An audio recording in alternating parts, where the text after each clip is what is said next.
tuvimos que esperar durante 4 meses para poder hacer el siguiente lanzamiento, porque con cada intento de lanzamiento el interés había sido muy creciente, ¿no?, por parte de curiosos y fans, ¿no?, del espacio y de la compañía. Por seguridad, ese día hasta las 11 de la mañana no dijimos que íbamos a hacer un intento y por la noche había 3.000 y pico personas en la playa a las 2 de la mañana viendo, o sea que el interés que existe es real.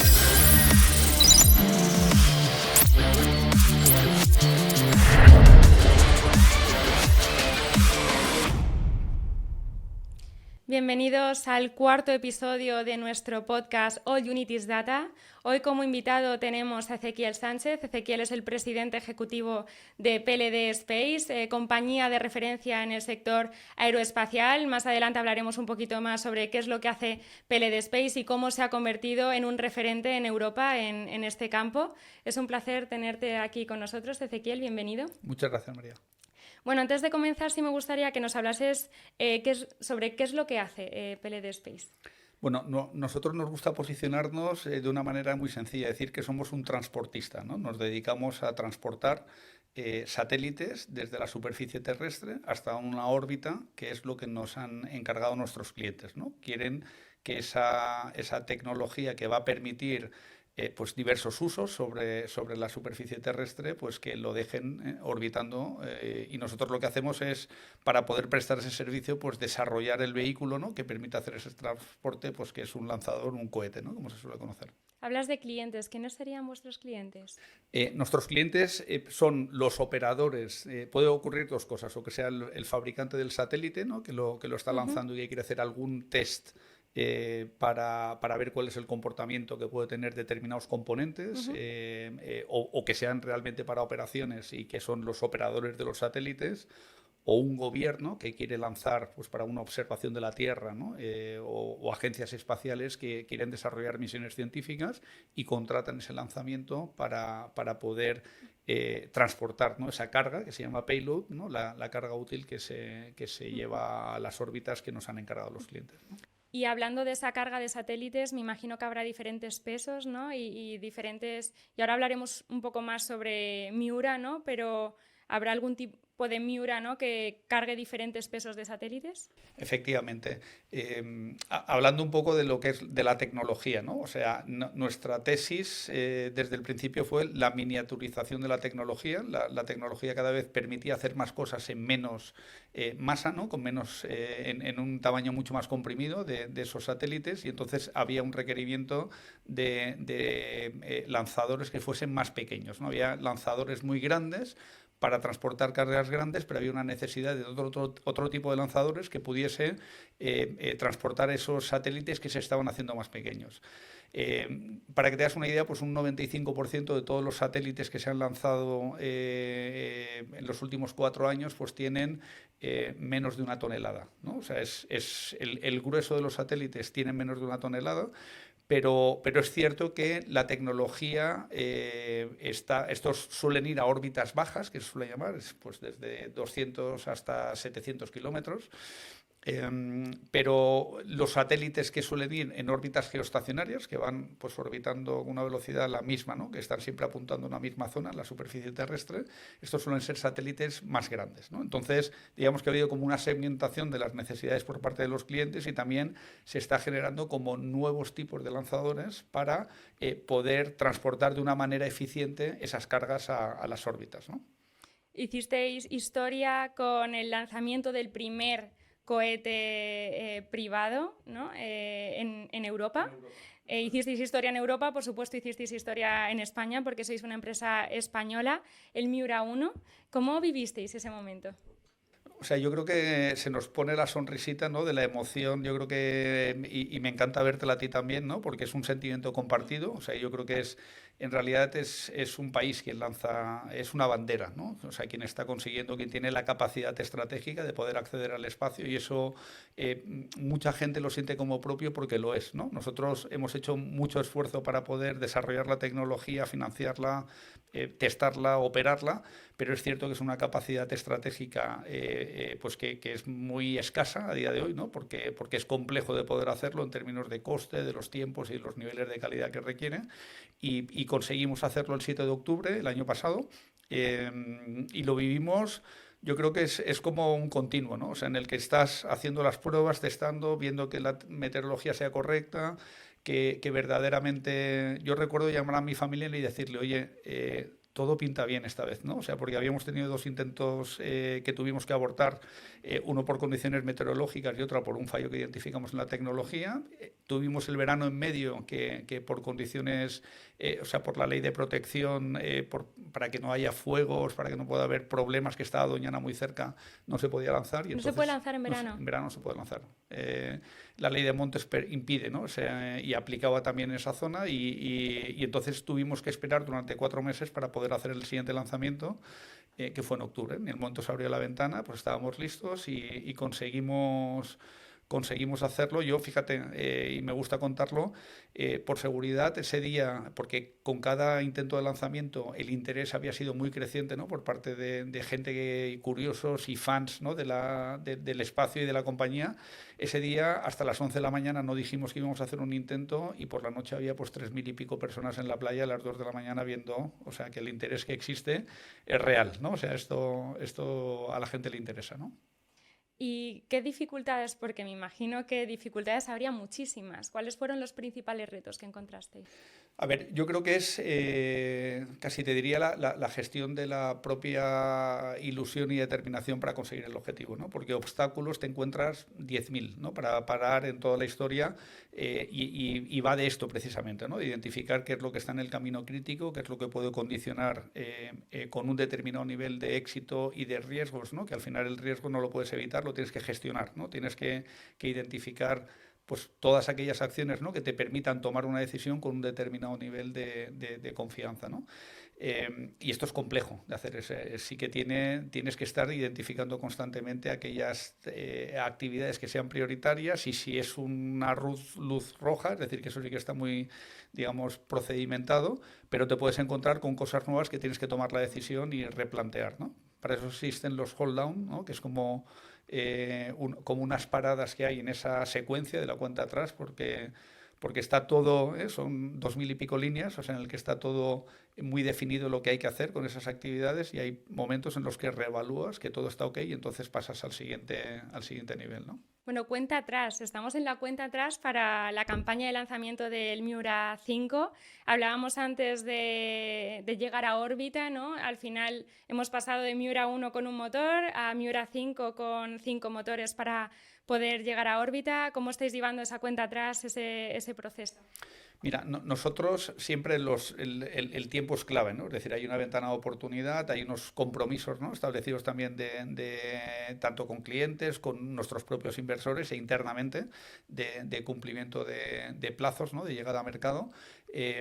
Y tienes que estar siempre, como digo, metiendo energía en lo que esté en el camino crítico, ¿no? O sea, en qué es lo que podemos gestionar en ese proyecto, ¿no? Para tratar de evitar los retrasos y conseguir los niveles de calidad, ¿no? Que están previstos. A día de hoy nos encontramos en el desarrollo de los subsistemas dentro de Miura 5, que están muy avanzados. O sea, piensa que un 70% de las tecnologías que necesitamos para volar en Miura 5 ya están testadas en Miura 1. Para eso lo hicimos, o sea, lo hicimos para validar esas tecnologías y poder centrarnos ahora, pues tanto la turbobomba, por ejemplo, que es un elemento nuevo, ¿no? En los que no estaba en el caso del TPLC, de nuestro motor de Kerolox, ¿no? Que es lo que utilizamos, eso es un elemento nuevo, la turbobomba, la separación de los dos, de la primera y de la segunda etapa, la propia inyección en órbita de los satélites, o sea que hay distintos elementos donde estamos focalizando esos esfuerzos para poder desarrollarlos, y estamos avanzando a muy buen ritmo, estamos on track y muy contentos, todo va avanzando un poco de una manera pareja, el avance programático, el escalado del equipo, ¿no? Estamos creciendo pues unas 15 personas netas al mes, ¿no? O sea y tenemos casi que duplicar eso el año que viene, ¿no? O sea, en crecimiento, que eso de perfiles especializados. Sí, sí. Venid a trabajar a PLD, ¿no? Ya hablaremos más adelante sobre este tipo de talento, ¿no? Y los expertos, sobre todo en la parte de data, porque sí que me comentabas antes, ¿no? Que al final son fundamentales dentro de de PLD Space, pero sí me gustaría hablar sobre las tecnologías, porque comentabas ahora algunas de ellas, y los Miura, una de sus principales características, por supuesto, es que son reutilizables, ¿no? Entonces, ¿qué tecnologías hacen que este tipo de lanzadores sean reutilizables? ¿Cuáles son las diferentes etapas, procesos para poder recibir ese cohete, ¿no? Y volver a lanzarlo al espacio? De hecho, fíjate, es muy buena pregunta. Nuestra familia de lanzadores, que lo contemplamos así como una familia, pues, hemos hecho Miura 1, Miura 5, pero hay una evolución de Miura 5 que le llamamos Miura 5 Next, que ya permite de una manera modular el combinarlos, ¿no?, en distintas configuraciones, pues haciendo como un clúster en el que puedes tener un booster y añadir otros dos al lado, ¿no?, que te permite pues incrementar tanto la potencia como el tipo de trayectoria, ¿no?, al que quieras llegar. Pues con esa, digamos, esa configuración, desde el primer momento lo que hemos tenido claro es que como un vehículo de transporte, que es, todos los vehículos de transporte son reutilizables en la historia de la humanidad, pero los cohetes no, ¿no? Los cohetes son, los gastamos, los lanzamos, los utilizamos una vez y algo que es muy costoso y muy valioso caen al océano y algunos se recuperan y otros simplemente es imposible, ¿no? Pero nosotros sí que contemplamos desde el primer momento el poder hacer el cohete que fuese recuperable y reutilizable, y eso requiere incluir requerimientos, ¿no?, desde el primer momento, pues en cuanto a las condiciones en el medio salino, que es como nosotros recuperamos, pues va a haber elementos electrónicos, ¿no?, va a haber los propios motores. Eso ya lo hemos testado, esto que va a ser de mucha utilidad en la próxima década, lo testamos en el 2018, es decir, hicimos las pruebas para ver cuál era ese comportamiento, hicimos un proyecto junto con la ESA, porque hay solamente dos compañías que a día de hoy estén reutilizando sus boosters, ¿no? O sea, que son SpaceX y Blue Origin, Blue ¿no? Origin. Entonces, digamos que tiene una complejidad añadida. Nosotros nos matriculamos de esa asignatura desde el principio, ¿no?, por decirlo así de una manera académica, definiendo esas tecnologías, ¿no?, en cuanto al contacto con el medio salino, que es el primer medio que hemos elegido, es decir, para poder hacerlo, con unos paracaídas que amortiguan esa, o sea, primero cómo frenas esa reentrada en la atmósfera, cómo consigues hacer la trayectoria de reentrada adecuada, cómo se pueden desplegar los paracaídas para poder hacer esa recuperación, y la recuperación pues con un medio, con un barco, es decir, específico. Pero lo que hicimos ahora en el aniversario del lanzamiento de Miura 1, el 7 de octubre, que hicimos un evento en el que comunicamos nuestra estrategia de recuperación, que era algo novedoso, que es el poder hacer el propulsive landing, ¿no?, que es el poder aterrizar los boosters, como vemos en el caso de SpaceX, que es muy notorio, y que no es que lo hayan hecho, ellos han sido los primeros en hacerlo, pero es que es la única forma de hacerlo, ¿no? Es decir, que es pues con esas patas, ¿no?, que permiten situarlas de una manera adecuada y controlando con la propia propulsión el poder hacer ese aterrizaje, ¿no?, en un medio terrestre, ¿no? Ellos lo han llegado a hacer en medio marino también, pero en medio terrestre, que es lo que tenemos previsto. ¿Y cuántas veces se podría reutilizar un cohete, un Miura? Mira, pues ha habido el récord. O sea, yo creo que una de las cosas que ocurre en el espacio siempre es el tratar de llevar la tecnología al límite, ¿no?, que es cuál es el requerimiento para el que tú lo has diseñado y luego cómo puedes explorar dónde están los límites, y eso solamente lo puedes hacer mediante la propia reutilización, ¿no? Pues SpaceX ha habido algún booster que ha llegado a utilizarlo 22 veces, o sea que digamos que es el récord, ¿no? O sea, sí, 21 o 22 veces que tú vas probando hasta que llega un momento en el que si ya ves una fatiga en los materiales, ¿no?, determinados elementos que aunque vas haciendo una readaptación, siempre vas a anteponer la fiabilidad respecto a la reducción de coste que te podría dar la reutilización de la tecnología, ¿no? Entonces, el propio desarrollo e implementación de la reutilización tiene que asegurarte que no estás entrando en riesgos que te puedan hacer pues que pierdas la carga o que tengas una explosión, ¿no?, que al final pues termina repercutiendo de una manera negativa, ¿no? ¿Luego habría que hacer alguna modificación o directamente ya no podrías llegar a utilizar otra vez el...? O sea, tú primero vas recuperando y puedes reutilizar componentes o el propio sistema entero, es decir, lo que es el propio booster, que ya puedes ver, tienes que hacer un reacondicionamiento de determinados elementos. Hay algunos elementos que sí que tienes que cambiar, pero digamos que tiene un efecto en el margen muy importante, ¿no? O sea, cuando verdaderamente es algo que es muy valioso y el ser capaz de recuperarlo, tanto las estructuras, los elementos, los motores, ¿no?, que son que son muy caros, la verdad es que es una pena, ¿no? Es el que no se reutilice, y nosotros desde luego tenemos ese compromiso medioambiental. Ya hablaremos justo más adelante de la sostenibilidad y de lo importante que es justamente en el sector aeroespacial. Mencionabas SpaceX de Elon Musk, también Blue Origin de Jeff Bezos. Ellos hablan mucho de la democratización del espacio. ¿Qué opináis vosotros al respecto? ¿Qué opináis sobre la democratización y el llevar el espacio a hacerlo accesible a más personas? Sí, yo creo que o sea, el hombre accede al espacio hace 60 años, ¿no? Y digamos que es una tecnología que son maduras. No es es un mercado, parece que lo estamos abordando como si fuese nuevo, pero tiene mucho tiempo ya, ¿no? Lo que pasa es que es cierto que hay como una velocidad de escape, ¿no? Cuando tú intentas llegar a alcanzar una determinada solución, pues hay retos, ¿no? Que son las propias leyes de la física, o sea, que son difíciles, ¿no? También de conseguir superarlas y hacer que algo vuele, tenga sustentación, o sea, que conseguir el propio objetivo, ¿no? Que tengas más empuje que masa, o sea, y que algo, pues al final pueda ir a la órbita concreta, tiene una complejidad.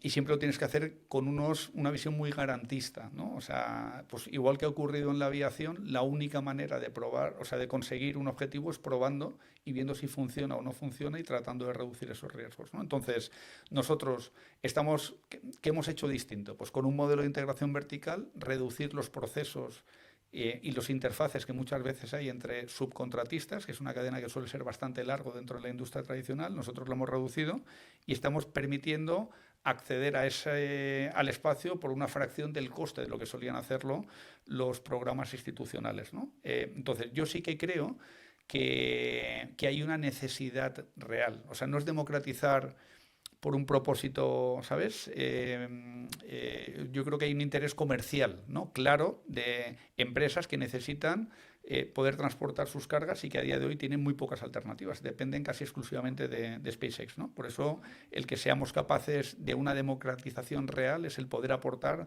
nuevas alternativas para que pueda hacerse ese transporte, ¿no? Bueno, volvamos al Miura 1 porque al final fue una prueba, ¿no? Se trataba de recopilar muchísima información, muchos datos, se recolectaron millones de datos, ¿no? También creo que más de 1000 puntos de mejora para el lanzamiento del Miura 5, entonces al final el perfil de los talentos digitales, ¿no? Y sobre todo especializados en data es muy importante en PLD Space. ¿Cómo impacta este talento en el éxito, ¿no? de misiones tan complejas como podría ser el lanzamiento de un Miura? Claro, pues mira, yo te diría que esto más que know-how es who knows, ¿no? Porque es muy difícil encontrar a la gente que verdaderamente tiene esa captación masiva de datos en tiempo real, ¿no? O sea que nosotros, pues piensa que puede haber 300 sensores que te están midiendo en microsegundos. O sea, cuando hicimos este test uno de los lanzamientos que tuvimos que abortar, el segundo lanzamiento, en el mismo momento en el que ocurría, o sea, yo estaba mirando a la gente que estaba haciendo el seguimiento y enseguida estaban mirando qué ha ocurrido, ¿no? Porque uno de los umbilicales no se soltó y fue un tema de milisegundos. O sea, entonces, digamos que la cantidad de datos que estamos con un takt time ahí muy, muy corto, ¿no? O sea, en el que estamos analizando que la secuencia esté ocurriendo, llegó como 50 milisegundos tarde una orden, ¿no? Y eso impidió o sea, como un mecanismo de salvaguarda, impidió que se soltase el umbilical porque era lo que nosotros habíamos programado, ¿no? Simplemente dejando un mayor tiempo para que esa orden se hubiese podido completar, que duplicamos, ¿no? el tiempo, ¿no? de toma de decisión para que bloquease y ya pues daba tiempo a que se hubiese procesado solo por un pequeño orientación distinta del strong back, ¿sabes? En la calibración, o sea, pequeños detalles para nosotros son muy importantes y pueden condicionar el sistema completo. Entonces, captación masiva de datos en tiempos muy cortos, análisis en tiempo real de esos datos para garantizar si tiene que haber salvaguardas que se tienen que activar y que funcionan, ¿no? Y que la buena noticia es que evitó que ahí no había ningún problema, ¿no? Si simplemente lo hubiésemos hecho manual, ¿no? Que ya estás en autosecuencia y no ocurre, pero el cohete pues, ya estaba con la propulsión y tuvimos que cortarla y hacer una recuperación del sistema completa, que es algo verdaderamente complejo de hacer, ¿no? Entonces hay mucha información de cada uno de los subsistemas. Por eso la gente tiene tantas pantallas, ¿no? Cuando ves ahí que tiene las 3 pantallas, todo el mundo está viendo su configuración de los elementos clave que tiene que estar visualizando y que están llegando al sistema por si hubiese algún comportamiento anómalo. Y todo está, aunque está muy automatizado, está muy supervisado, ¿no? Está supervisado y tienes ahí pues estas setas de emergencia para poder hacer el abort en caso de que veas algo distinto, ¿no? ¿Tienes la cifra de cuántos expertos en data pueden estar trabajando en PLD Space? A ver, yo te diría que, o sea, con exposición a análisis de data, o sea, toda la parte ocurre en el diseño, ocurre en todo lo que es el análisis, ¿no? Para el propio proceso de producción. Todos los de testing, ¿no? Es decir, que se dedican a eso, es decir, a captar la información, pero yo te diría que perfectamente full, pues unas 15, 20 personas solamente de data, de análisis de data, que luego mucha otra gente que tiene un 30% de su actividad es ese análisis para poder cerrar el loop y modificar el diseño, ¿no? Son muchas personas, teniendo en cuenta que en España hay más de 120.000 vacantes tecnológicas sin cubrir, no hay casi talento, ¿no?, especializado en data. ¿Cómo hacéis para conseguir tanto talento, ¿no? Porque tener a 15 personas dentro de la compañía entiendo que será un gran reto. Sí, o sea, este análisis de data es cierto que competimos, o sea, no son los data scientists que muchas veces te estás encontrando en industrias o en otras aplicaciones que tienen un análisis, digamos, muy transversal, ¿no? A nivel de consumo económico o a nivel de riesgos financieros o a nivel, es decir, es cierto que lo nuestro es muy vinculado al propio desarrollo de los procesos de ingeniería, es decir, que es gente que necesitamos que tenga el conocimiento técnico, ¿no?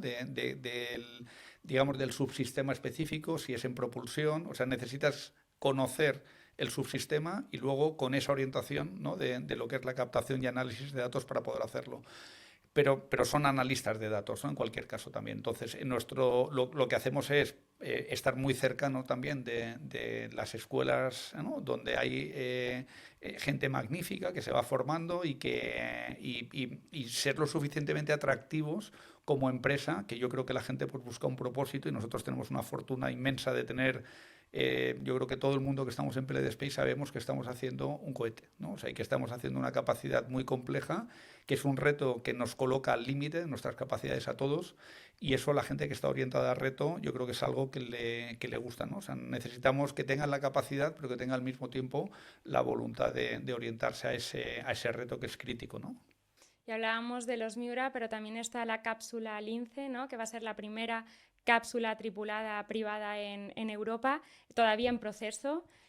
¿Cómo estáis llevando ese proceso de creación de la cápsula? Sí, yo creo que esto es una manera de mostrar la ambición, ¿no? O sea, nuestra visión de esa democratización del acceso al espacio, pues al final tenemos un cuerpo de astronautas magnífico, ¿no? Y se están formando ahora Pablo, Sara se ha incorporado también como suplente, ¿no? O sea, que estaba dentro del programa de formación de astronautas, pero tienen que volar con vehículos, volaban con Soyuz o volaban, o sea, con cápsulas que no son cápsulas europeas a día de hoy, ¿no? Entonces, dentro de esa visión de poder realizar un transporte de una manera integral, es decir, nosotros hasta la fecha lo que habíamos dicho es, y es donde tenemos el foco en poder transportar satélites. Hemos presentado esa familia de lanzadores que incluye pues hasta un Heavy Launcher, ¿no? Es decir, que es pues un equivalente de un Falcon Heavy. Pero en esa configuración múltiple permite también el poder incluir una cápsula y transportar humanos, ¿no? Que esto es una complejidad, digamos, añadida muy importante, pues porque tienes que duplicar o triplicar sistemas, ¿no? Que al final sean muy garantistas, ¿no?, respecto a las condiciones de seguridad, porque están volando humanos. Pero lo que está mostrando, digamos, es la ambición que tiene la compañía de poder estar compitiendo de una manera cara a cara con lo que está ocurriendo en Estados Unidos o en China y tener pues una compañía tecnológica que verdaderamente dé una autonomía y una soberanía en Europa, no solamente en España, sino en Europa, y como un operador global a cualquiera que quiera desarrollar que tenga esta necesidad de un servicio, ¿no? ¿Y cómo hacéis esos tests? Porque al final, a nivel de seguridad, como decías, estás llevando humanos, ¿no? Es muy complejo. ¿Cómo hacéis los test para el desarrollo de la cápsula? Sí, esto está como muy tasado, está definido la forma en la que lo tienes que hacer. O sea, digamos, el siguiente, digamos, la siguiente prueba que tenemos que hacer, lo que hemos hecho es el modelo de ingeniería de la cápsula, que es una cápsula que se probará, es decir, que se tiene que subir y soltar desde pues, el máximo de altitud que la propia masa, ¿no? Y con los medios, por si será un helicóptero que pueda permitir el poder hacer el drop, o sea que soltar y ver cómo es esa reentrada y ese comportamiento, la apertura de los paracaídas, etcétera, para amortiguar el splashdown, ¿no? en el océano. Eso es uno de los primeros test que tenemos que hacer respecto a la cápsula, pero luego está previsto el poder hacer esa cápsula, está acoplada dentro de un booster que tú tienes que probar los mecanismos de eyección, ¿no? Tiene que tener un sistema con una propulsión que permita, en un momento determinado, en caso de que haya un problema en el booster, se eyecta la cápsula para evitar que, como ocurre también pues, con los cazas, ¿no? que tiene ese mecanismo de salvaguarda también, ¿no? Eso, te estoy hablando un par de ejemplos de la cantidad de subsistemas y de elementos que tienen que estar previstos para garantizar que en caso de que haya un problema, pues puede salvar a la tripulación, ¿no? Que es el elemento más importante. ¿Cuándo crees que terminaréis con el desarrollo de la cápsula? ¿2030? A ver, nuestro objetivo es o sea, comenzar con el Miura Next, es decir, tenemos Miura 5 y este Miura 5, el Miura Next es una evolución de Miura 5, es decir, que ya nos permite ir a esa versión que ya permitiría la modularidad con el resto de configuraciones. Nuestro objetivo es poder tenerlo para el 2030 operativo, o sea, ya estará Miura 5 con su programa, digamos, de lanzamiento convencional, con hasta 32 vuelos anuales, que es lo que tenemos previsto hacer ese escalado de manera progresiva.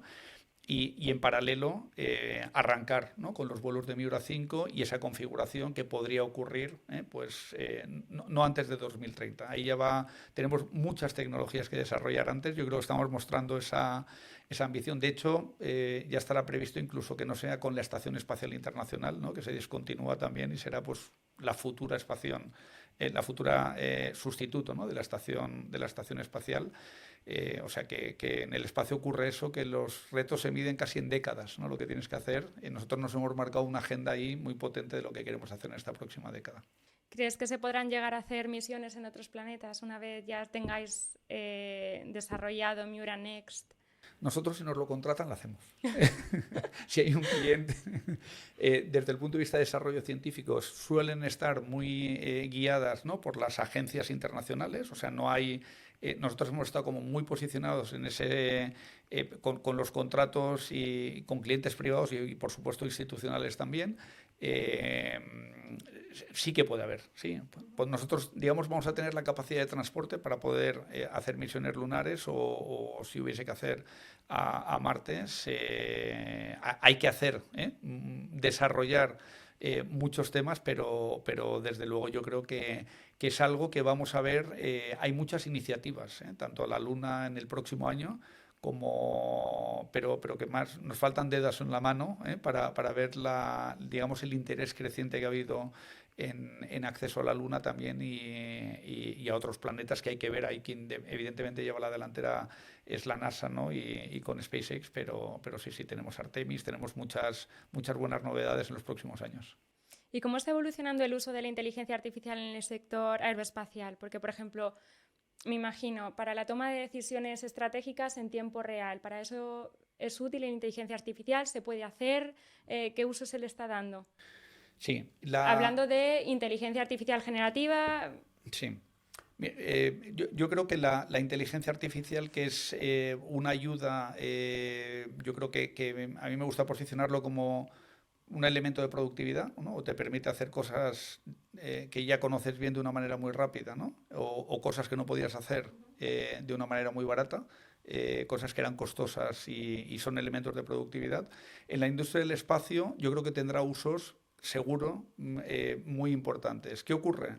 Somos muy garantistas, o sea, los procedimientos de seguridad no podemos asumir que haya ese outlier que te puedes encontrar en un determinado modelo que estás fuera, ¿no? de lo que ha sido el aprendizaje que ha tenido el modelo, y que puedes asumir un determinado elemento. En el caso del espacio esto no se puede asumir. Entonces, en el momento hay un black box o un modelo que no tienes la capacidad de establecer esa inferencia clara de origen extremo y por qué, o sea, no que simplemente que esté bien conectado, sino que ha ocurrido en medio, pues muchas veces eso lo dificulta, ¿no? Entonces, en cuanto a esa toma de decisiones, yo entiendo que llegará. A día de hoy son sistemas que están supervisados todo, es decir, puede haber una capacidad de cálculo y una propuesta que evidentemente va a estar supervisado. Y sí que puede llegar. Yo creo que en métodos productivos, por ejemplo, sí que va a haber muchas aplicaciones, o sea, en el que puedas pues, entrenar modelos para automatizar determinados elementos, ¿no? Toda la parte de automatización industrial, que por supuesto en decisiones de vuelo, por el momento, la propia normativa y requerimientos de seguridad, yo creo que es algo que se tendrá que avanzar. ¿Y cómo estáis haciendo para manteneros innovadores? Pues yo creo que te diría que como hacen los búhos, ¿no? O sea, muy atentos y con los oídos viendo todas las evoluciones, estar cercano de los sitios, ¿no? Donde está ocurriendo, donde está el conocimiento, donde estáis generando pues profesionales, ¿no? Con una capacidad de poder impactar en los negocios y recortar tiempos, ¿no? O mejorar niveles de calidad o acelerar procesos. Que yo creo que es crítico. Nosotros ser muy humildes también, es decir, que lo que estamos haciendo es la forma que hemos encontrado de hacerla y estar abiertos a cualquier propuesta de que esta industria es buenísima para la humildad, ¿no? Si es tan difícil, ¿no? Lo que estás haciendo que si no lo haces tú, la industria te coloca en el nivel adecuado y estar muy cercano, sobre todo yo creo que pues a ese talento que viene muy preparado y que puede aportar mucho, ¿no? dentro de compañías como PLD. Con respecto a la sostenibilidad que hablábamos antes, es muy importante, ¿no? El sector aeroespacial. Creo que hay más de 8.000 toneladas orbitando alrededor de la Tierra. ¿Qué tipo de medidas estáis tomando en PLD Space a nivel de sostenibilidad? A ver, nosotros con la recuperación permitimos recuperar la primera etapa, es decir, que esto vuelve y se se recupera y puede reutilizarse. La segunda etapa reentra en la atmósfera y se desintegra, pero es cierto que lo que estás trasladando, ¿no? Es decir, que pues con los 60 años de actividad hay residuos, ¿no? que se ha quedado la conocida basura espacial, que en algunos casos pues, ha obligado a la Estación Espacial Internacional pues, a tener que realizar una operación, ¿no? para tratar de evitar, o se ven impactos, ¿no? Puede ser pequeños meteoritos, pero puede ser una partícula de algo, ¿no? pues que haya colisionado en un momento determinado y se haya fragmentado. Eso pasó ya con un satélite, es decir, que hubo pues una intervención, ¿no? Desde un punto de vista más de una prueba que realizó una superpotencia y que generó pues, distintas partículas que pueden en esas órbitas estar interceptando otras y generar un efecto sistémico, ¿no? O sea, poder generar un efecto en cadena que llevase incluso a múltiples daños, ¿no? Y entre todos los satélites que están orbitando. Entonces, es cierto que la regulación, muchas veces la industria va por delante de la regulación. Ahora existe esa preocupación creciente, ¿no? Que tiene que regularse y bueno, pues nos consta que hay una iniciativa a nivel europeo y también una a nivel nacional, porque pues al final lo que es ese acceso al espacio no está tan regulado. Es decir, la gente puede lanzar, realizas como si fuese una exportación temporal de algo, ¿no? Porque hay los geoestacionarios, ¿no? Pero hay otros que reentran y se desintegran y yo creo que sí que va a haber una voluntad creciente de que esto esté regulado, ¿no? ¿Y cómo se puede hacer esa recogida de residuos en el espacio? Pues al final requiere un vehículo, ¿no? que tome esa determinada órbita, ¿no? Para poder acceder y que pueda transportar y que tenga la capacidad energética también. Lo que es costoso en el espacio es moverse. O sea, al final cualquier desplazamiento que tienes que hacer para coger una determinada trayectoria lleva un consumo de una energía que es finita, ¿no? Entonces te puedes alimentar, ¿no? Desde un punto de vista solar para determinados elementos, pero cuando tienes que mover una masa desde un sitio a otro, pues requiere esa energía y el propio peso de las baterías cuando necesita almacenar. Todo es difícil, María. Sí, lo veo. Pues ya para ir terminando, Ezequiel, que se nos acaba el tiempo, a largo plazo, ¿cuál sería realmente el logro que a ti te gustaría ver en PLD Space?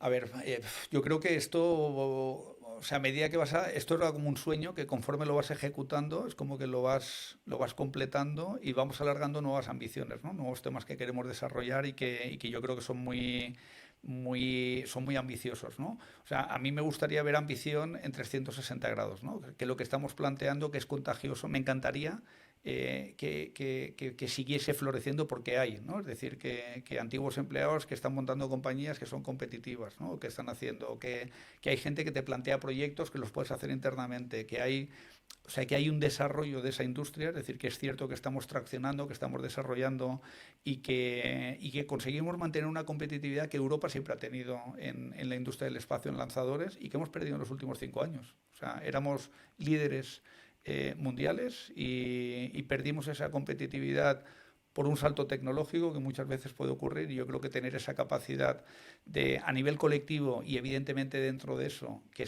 o sea que tengamos a una compañía dentro del space, ¿no? Como PLD Space, ¿no? Que consigue pues tener un impacto, ¿no? Y estar liderando o seguir liderando esa industria, pues para nosotros sería una ilusión ahí tremenda, ¿no? Desde luego para los españoles es un orgullo que esté PLD Space, ¿no? Y que sea un gran referente, ¿no? A nivel europeo y al final a nivel mundial, ¿no? No hay casi competidores en este ámbito y lo que se está haciendo es realmente increíble. Ha sido un auténtico placer haberte podido entrevistar, de verdad, Ezequiel. Ojalá pudiese hacerte muchísimas más preguntas. Quizá un siguiente episodio podamos hacer más adelante contigo. Seguro que a más de uno, ¿no? Le interesará desde luego todo lo que tienes que contar, sobre todo con el lanzamiento de Miura 5, ¿no? Que al final está al caer para finales de este año, ¿no? Principios del año, o sea, finales del 2025, principios del 2026. Y nada, a todos los que nos han escuchado en este podcast, daros las gracias por haberos unido. Recordaros que todos los meses tenemos un episodio nuevo en nuestro canal de YouTube, también disponible en Spotify, y nos vemos a la próxima.